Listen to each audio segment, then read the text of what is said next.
Zubin, thank you for joining me today. I'm here with Zubin Canteenwalla. He is the COO of Saltbox, which is co-warehousing for modern commerce. So Zubin's going to tell us about the model and about his background and how he got to Saltbox and where they're going. But Zubin, uh, Giovanni Pallavicini introduced us. And I think there's a lot of excitement around co-warehousing and sort of co-working, but in a different sector of commercial real estate. And so I'm excited to hear what Saltbox is up to and your perspective on the industry, because you have a fairly unique background. So thanks for taking the time. I'm sure you are busy these days. You just raised a round of funding. So I suspect there are a lot of growth plans on your plate. So thank you for joining us today.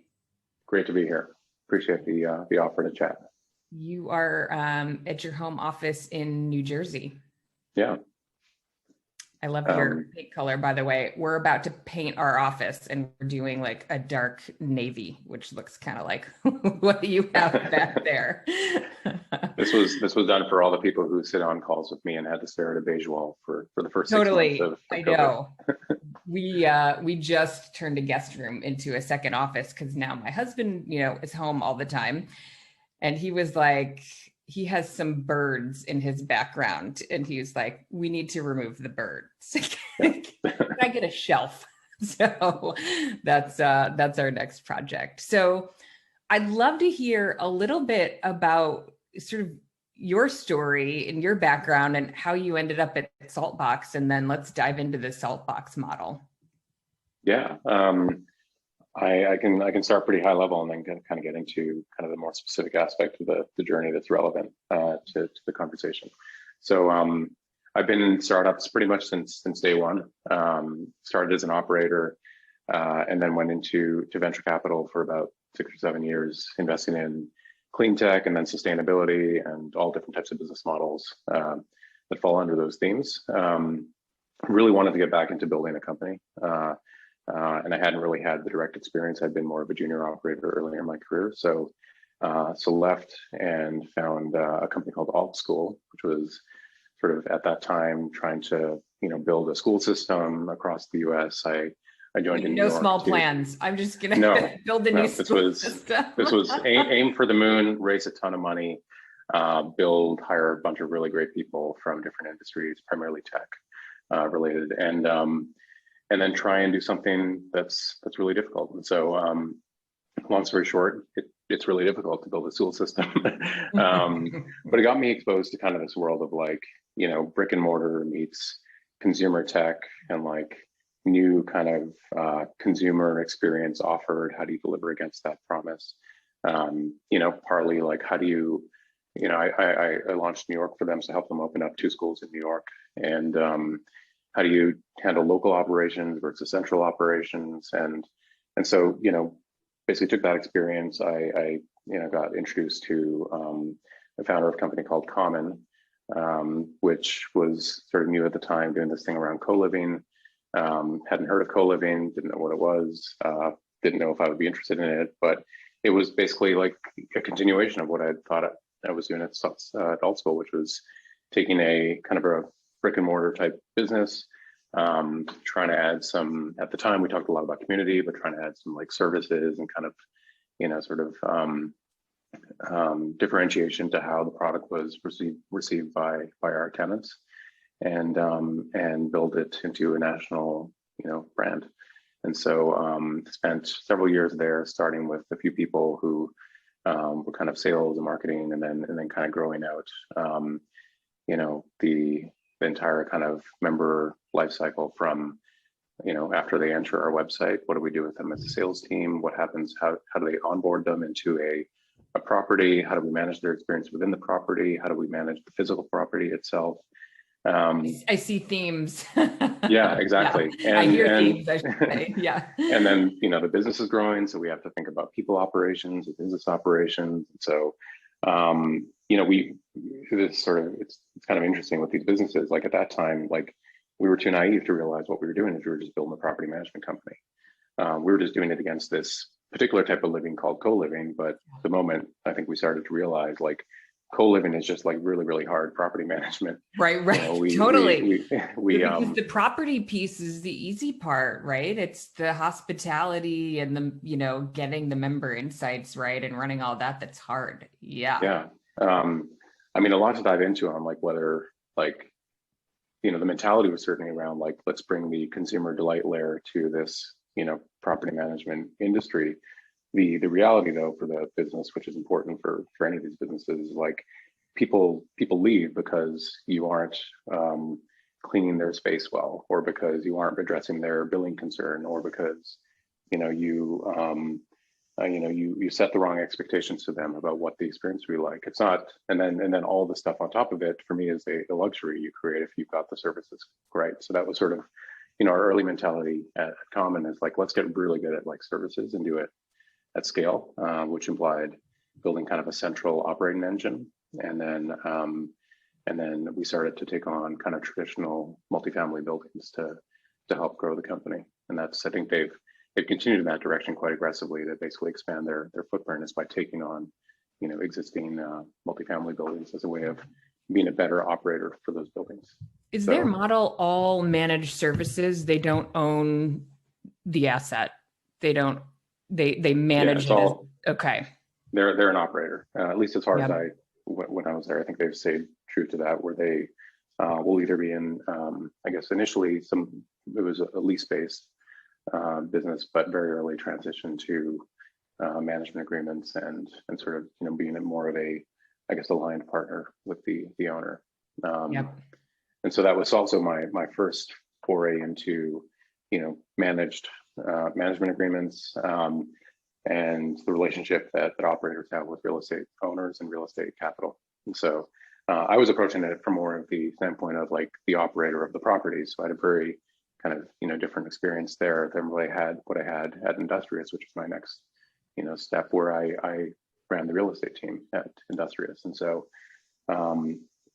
it's kind of interesting coming from an operator's perspective, because at Common you are the recipient of real estate and you work closely with real estate to make sure there's alignment around underwriting and like the right types of partners, the right locations.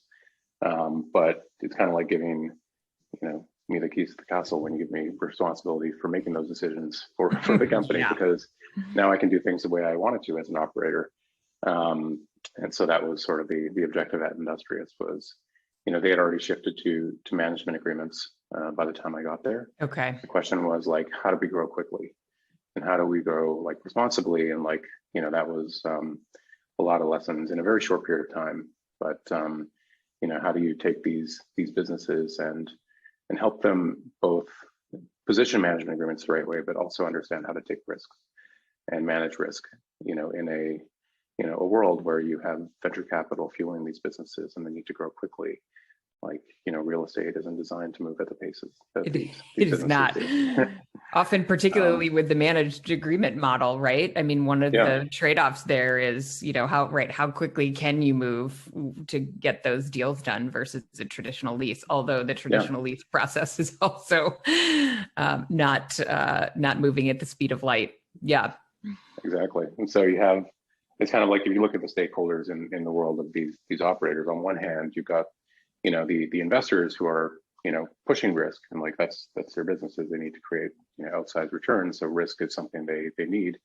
The operators put in the middle of real estate partners and real estate capital or lenders who are in some cases very averse to taking risk. And so it's sort of like balancing those stakeholders, which is just, for me, was fascinating to be a part of that. And you had that mindset from your VC days, which is it's fairly unusual for somebody to leave venture capital and operate. Is that true?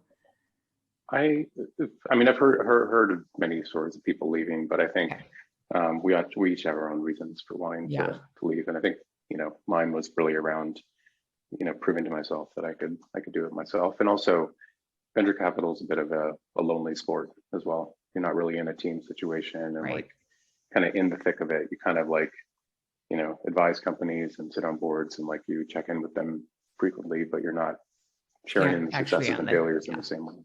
Yep. So for better or worse, I like to live the pain of being in the startup.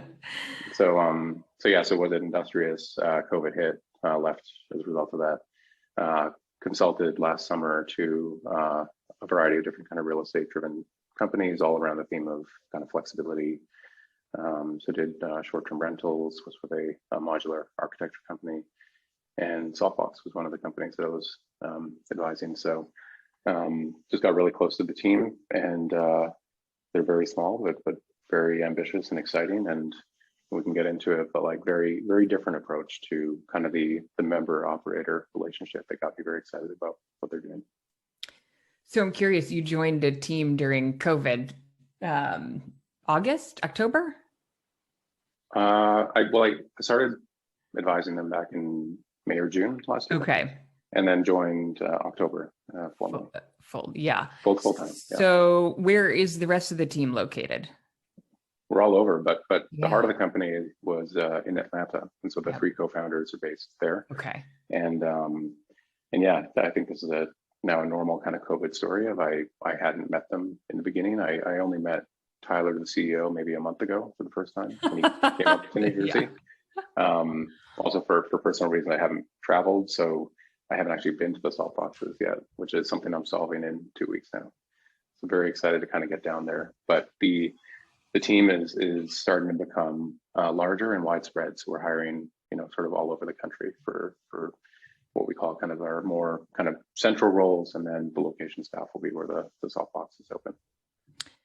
Yeah. So talk to us about the salt box model. We've had a couple of, we've had Palletized on. I'm not sure if you're familiar with some of the kind of more local brands. Ecom Spaces work is in Atlanta, kind of a smaller version of what you're doing. And so I think we know a little bit about the model, but yeah, I'd love to hear the salt box story. Yeah, the business is there to serve primarily the kind of the SMB e-commerce merchants. And these are, the companies that we all have experiences with daily that sell on Etsy or eBay, or they use kind of Shopify as the front end. And there are, at least, from what I've seen, like hundreds of thousands of these businesses around the US. It's crazy. Like, just think about all the products you can buy. There's real businesses behind these. And they range in size from like the sole entrepreneur who just started a product and launched out of their home, to companies that have, millions in revenue and are, operating and trying to grow. And so Saltbox was really there to say, well, these businesses, one common problem that they have is they don't really have a great way of interfacing with the real estate world. And so what we see is a lot of our members come from essentially working from home, keeping their inventory in their garage. Or I was going to ask you, where do they come? That's what I was picturing. They come from the garage, because there seems like such an enormous gap similar to co-working, right? If you have you run a little business, there's a huge gap between home or coffee shop and signing a 5-year lease. And for co-warehousing or warehousing, I guess, you're looking at probably a big minimum requirement for space. That is a big jump for them from garage to what's next. Yeah, it's partly a big commitment. It's also the similar, issue that co-working solved, is that you can't find small spaces. Like, where do you find like a 200 square foot, warehouse suite, or a 5,000 square foot suite? Like, it doesn't exist. There's no channel to go and find it other than Craigslist.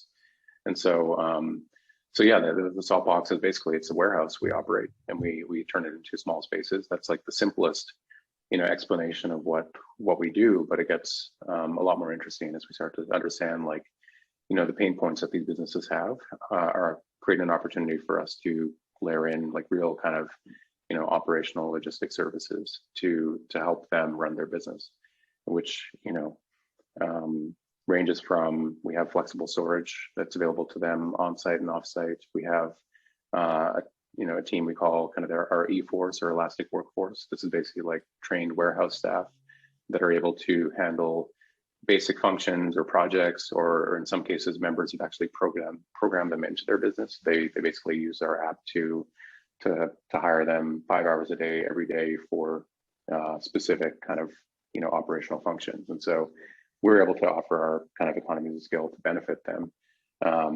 And then we're starting to get into some testing around actually fulfillment for members. And so, it's, we've started to hear early, success stories of like the entrepreneur who moves in and they can focus on product development or customer acquisition.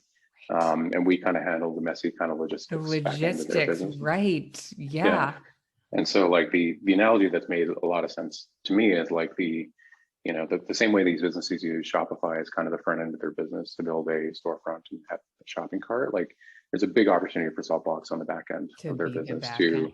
Yeah. to both like, help them be successful, but it also creates a very tight integration between us as the operator and them as the member, which from a real estate partner standpoint means, predictable, stable, revenue. And so we have this benefit of being a flex operator, but we have an opportunity to have really strong kind of sort of stickiness with our members and lifetime value with these groups. So when I interviewed Ecom Spaces, they said they lost 0 members through COVID because their members need their space. And I thought, wow, that's really powerful that you're serving them in a way that, is really fundamental to their business. It's hard for them to go to you and go back to the garage, right? Yeah, they can't just pack up their laptop and work from home. At the end of the day, Right. their businesses exist in the physical world. And so, yeah, just the same as they had, we had near 100% occupancy. Not only that, we had a wait list that grew through COVID. So definitely different experience from what I'd seen in other kind of real estate asset classes. But I think partly speaks to the benefit that these businesses have from operating within a Saltbox, but also just like the trends that are happening around digital kind of retail and how that's creating an army of these small businesses to serve that demand. So again, the theme of your careers I find so interesting because you saw this happen in residential real estate and then commercial office and now warehousing, and it's right all sort of similar, like, wow, it's life-changing when you layer services over things that were just kind of commodities before or that people just simply didn't have access to. So I'm curious about your customer acquisition. If people don't know, like, do you struggle with sort of the co-working challenge of, well, your biggest competition is that people don't know you exist? Yep. Yeah. Is that a struggle for your model? Yeah, it's the same, hopefully it's solved differently. I mean, imagine we solve differently, but it's the same challenge of there's not an existing channel for these companies to go out and first of all know that space exists, but also find these spaces. And so you have to create like a direct acquisition model, and that involves early starting with paid spend or sort of benefiting from the halo effect of starting in Atlanta and having our co-founders based in Atlanta, but you have to make it sort of scalable and predictable, and that involves real investment in creating these channels. And then you have local strategies that we'll have to test around community engagement, small business groups, working with local brokers and educating them on what we do. And there's I guess a somewhat predictable pattern of like, how do you build this? But for each of these businesses, it's a challenge in the early days. Yeah, because with co-working in the commercial space, at least there are people who look for office space, right? And so to your point, do people even know there's an option to get out of their garage beyond? Yeah. How does that look? Do they go to a broker first? So I'm curious about your broker program. Is that something you brought from Industrious, or was that in place? I don't see often. That was in place. They figured out quite a few things before I got here. Okay. But again, it's like you can say you have a broker program and you can handle it reactively. It's just how do you manage a broker program if you find it's a serious way for building demand. And so it's going to take thinking through, is this a function? Is it a specific function we have to build out? Is there a team behind it? Is there investment behind it? Right now, we're still in those like very early days where like you just need to hit some singles and doubles, and that's good enough to hit our goals. But we're quickly, peeking ahead to what's happening the second half of this year or next year, and starting to get much more thoughtful about how we build this company. So you also run a management agreement model for Saltbox, is that right?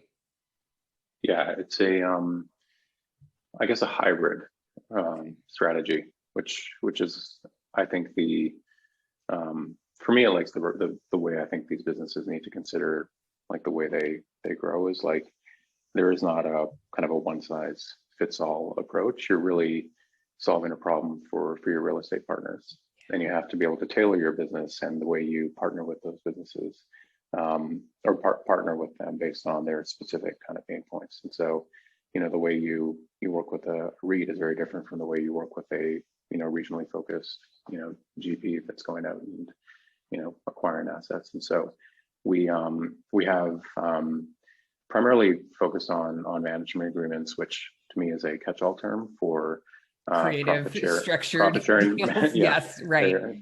So profit sharing management agreements are kind of what people think of, but there's also revenue share, which are more, I guess technically it's a lease, but it's another way of sort of reducing the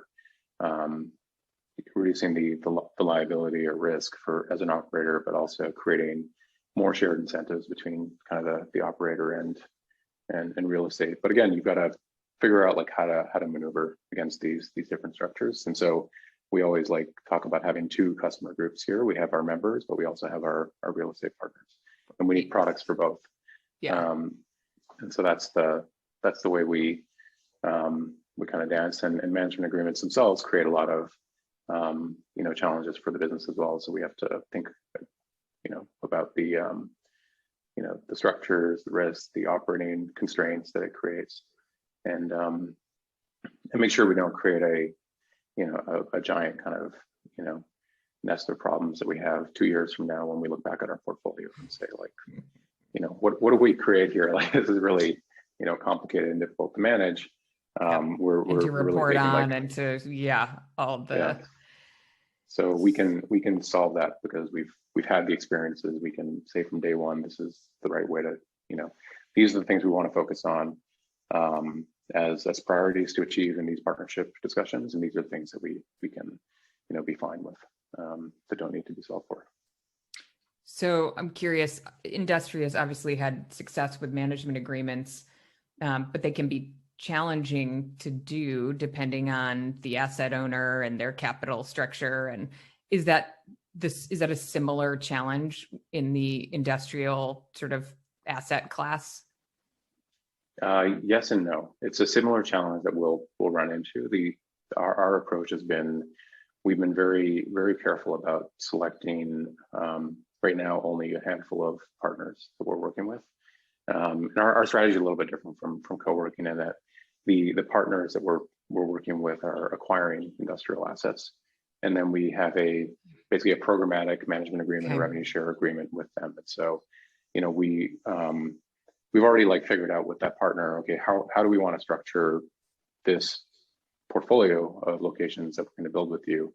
And then now the focus is not on finding more partners or basically creating more structures. It's like, just go execute, find these buildings, find good locations, and we're able to move very quickly with right now only 3 partners. And so there's a lot more focus that we can bring. It also means we will have only essentially 3 types of operating agreements for our portfolio in these early days, which again, appealing back to my operator days, is amazing for our team. Right. Right. Significantly lower the pain, but also the cost of kind of managing this portfolio. So we've been fortunate to have just really great relationships with these partners, and are sort of not taking it for granted that we're a little bit ahead of where we should be from that standpoint. Yeah. So your first, so Atlanta, Dallas, and then Seattle. Will the model be focused in major markets, or does this, how far does it extend outside of major markets? So for now, it's major. What's your guess? Yeah. I think so. I think we've said publicly, in the next 4 to 5 years, we want about 100 locations around the country. So that will probably pull us out of major markets. It's just a question of when we go into those markets. And so we have really spent a lot of time thinking about how we build out our network. Which are the first cities we want to go into, which are the partners that are going to help take us into those cities, and then finding the right submarkets, addresses within those metro areas is another kind of art/science that we have to figure out. So I think for now, like, again, I said, it's kind of, we're in the world of like, batting singles and doubles. So like we can pick like Seattle and Los Angeles and Denver and New York or other kind of major centers and know that we'll be okay. It's just at some point we need to test the model in second tier, third tier cities, and I think part of that could also just be opportunistic, that we just find an amazing building and there's a lot of reasons to go through it.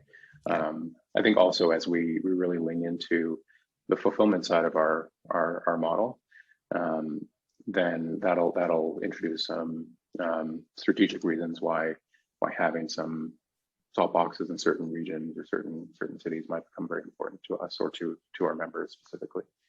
Yep. So that's all I think determined. Top on my list for you would be on the fulfillment end, deals with carriers. Like I just ordered 2 items from Etsy, and we were just talking about this at dinner last night. It took weeks to get them. One was a pair of bookends and one was a pair of earrings for my daughter. And literally I ordered them both on April 26th. It's May 17th. I mean, I just was like, where have these been? And I think they shipped them fairly. It's just like, so I thought, they're probably shipping on the slow boat because they're making their own individual, there's no group pricing, right, with UPS or FedEx. And just a personal pain point I could imagine, right, that's easy for you to solve when you bring all those folks together. Yeah, like I said, it's sort of our economies of scale can be helpful to these businesses. And then, as we talk about, getting into fulfillment or really kind of building, services that solve problems for members, it's going to pull us deeper into areas like, actual like shipping or partnerships beyond kind of the traditional carriers to help offer our businesses better choices. So one other quick question about the consumer side of the model, or your customer is, I see no pricing on your website. I couldn't find it anyway. And so I was curious, is it more of a consultative sell where you bring someone in and you say, okay, what's your business? What do you can't really have a package that you offer on a website? I mean, you've stumbled into the fact that we're a startup and we don't do everything as well as we will 6 months from now. No, I'm not thinking. I thought, this is very strategic. That's what I thought. No, so there might be no strategy. It should be on the website, but it may have been taken off as a result of some iteration that we made. So yeah, there is going to be there is education that has to happen through kind of the marketing and sales funnel that these members follow. Yep. But there definitely is going to have to be like price introduction at some point. So but it's challenging. I'm constantly talking on the podcast, like, look, people who didn't know about co-working may not know like what's a flex desk or a dedicated desk, right? And so I kind of like the consultative selling, like get them in the space and show them all the things that are possible and create a package. I mean, maybe you feel like you have to have a starting point so that they're willing to come in, but I could see in your case, there's just a lot of layers that you could add to what you're providing, so I think, it's interesting. I mean, it was literally a conversation this morning around when do you introduce the services that we're selling. Is that something you want to educate them on at the beginning? Because that might in itself convince someone to move into a Saltbox, or is that too much to kind of overwhelm? Overwhelm. And like, this is not like a co-working specific problem. This is a sales development problem, and then this is where we can bring in expertise outside of like even the flex or real estate world and say like, how did you do this at kind of your SMB enterprise software company? And like that's a great way to like think about how to do it here.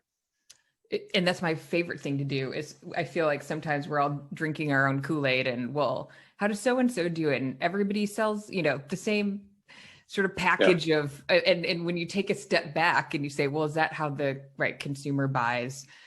You know, what language do they understand? I will say, in case you're feeling anxious about your website, the text on your website is very simple and straightforward. And to me, it's so clear. If someone, you know, does find you, you know, purpose-built spaces for entrepreneurs with physical goods. It's where entrepreneurs who work with physical goods get the flexible warehouse space and logistics support they need, plus the co-working amenities and community they want. But, you know, it's just like, look, that's me. When, you know, if I was that person, when I come to your website, oh, that's, you know, that's me, which is so critical. A lot of folks, I think, really miss that just super clear, direct messaging. And I'm sure, you know, websites on your list of, well, what is next? So you raised $10 million, which is not the first round of funding. What's on the list for growth? So there's sort of a near-term aspect to that, and then the longer term. The near term is we're in the middle of filling our Dallas location, which opened up a couple months ago. So just keep our heads down, focus on that, like filling that on time, which looks like we're on pace to do, will be the most helpful thing that we can do for a real estate acquisition side. So that's priority number one. You know, focusing a lot on this logistics kind of fulfillment, product development is also very, very important for us, given that it's a meaningful driver of value to our members. And it's, you know, for us too, we think about where this goes in 3-5 years. And I think like the conversation about where to place your business is a decision between like, not to, I guess, disparage co-working, but a little bit of a commodity decision, right? Like, you know, it's, do I want to work in this place at this price or this place at this price? And like, you know, if you showed up at an Industrious or WeWork, they're both nice places to work. Different snacks, different kind of like, you know, feel on a day-to-day basis, but right. Different custom wallpaper. Yeah, exactly. But for us, like true differentiation will be around, you know, these services that we're providing, and these are services that will be kind of like core to our members' businesses and critical to do really, really well. Because if we're actually in the way of like, you know, handling product for them and fulfilling orders for them, if we have team members who are performing functions for them, like that's mission critical to our members. So we're being very thoughtful about how to, you know, sort of plan, test it out. We've got some really great product people here who are sort of walking through, you know, the member experience with some members we've chosen for some of these early products, and do it well. And that's, you know, kind of a launching pad for more things that we can do. So that's another big area of focus. And then the last one is really around, you know, real estate acquisition, design, construction, like, you know, that all you can't take for granted goes well. Even with, you know, sort of the early success we've had on the partner side, you got to execute against those partnerships and deliver the buildings in good conditions, on time, on budget, you know, all the things you got to do. Yeah. As a real estate company, not that we, you know, there is a debate about how much of a real estate company we are, but it's important to kind of recognize that's really important for our partners. So those are our objectives, and then we're peeking ahead into 2022 and starting to build the, you know, the operational infrastructure we need so that we can do this well. We can hire, you know, really well across, you know, all the cities that we need to be in, and build the right systems so we can, you know, manage, kind of control the experience and know what's happening, you know, in the corners of our network. So yeah, lots happening. My main focus these days is really just getting out there, interviewing as many people about the different functions we're doing, and trying to convince good people to be a part of this. Yeah, I saw you have a long list of job openings on the website. Tell us a little bit about, you don't have to share any secret sauce, but you mentioned an app where members can hire, and what else do they do in the app? Yeah, so it's evolving. I think right now it's, you know, pull up your membership information, billing. You can choose kind of, we offer equipment rental or space booking, the conference rooms, photography studios on site. So simple functions like that. Then we get into this eForce product line where they can basically, you know, see who's available, book them for 15 minutes during the day, or reserve them for several hours a day every day.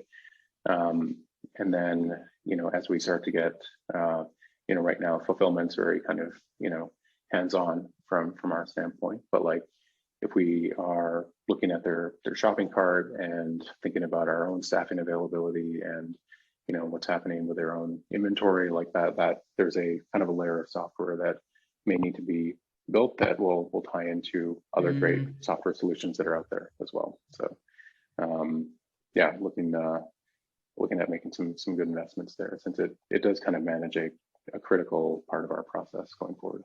So that's a custom built app. Yeah. Yeah. So another competency that I'm sure you're right trying to develop among the team, because that's also right. Make no small plans when you're building your own technology.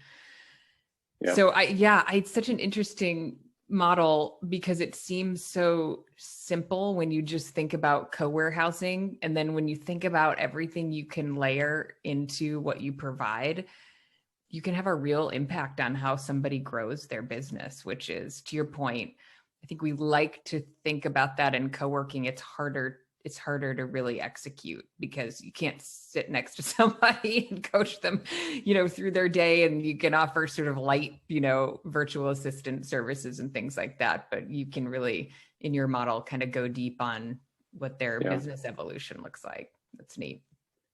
Yeah. And I think the other challenge, I think co-working does a good job of that. Like I had at Common, we had teams working out of industrial spaces, so I had firsthand experience, like what it was like to work, and they were happy. I love visiting those offices, but it's, as an operator, it's really hard to measure.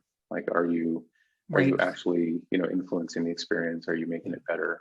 Whatever your objective is. Versus, I think here we'll know, like we'll have really strong feedback loops about what we're actually accomplishing with these members, and it's a different environment that we're in, which I think for me means this is going to be a different type of company than kind of a even like the term co-warehousing I think is a little bit sort of sells the idea short. It undersells what's possible. Yep. Yeah. Well, yes, I think you got to start somewhere. So. Yes, there's a lot of terminology challenges in our industry that I think people would like to fix, but you got other things on the plate. Well, I appreciate you sharing what you're up to and kind of the story and a little, background of what you're hoping to accomplish. I look forward to following. The next couple of years are going to be exciting. You've picked some exciting, niches to jump into. Never a dull moment as these evolve. Definitely. No, it's been fun. I appreciate the conversation. Yeah. Well, thanks for joining us. We'll have to revisit in a year or two and see where things are at. Thanks for the time, Zubin. Definitely. Thanks a lot.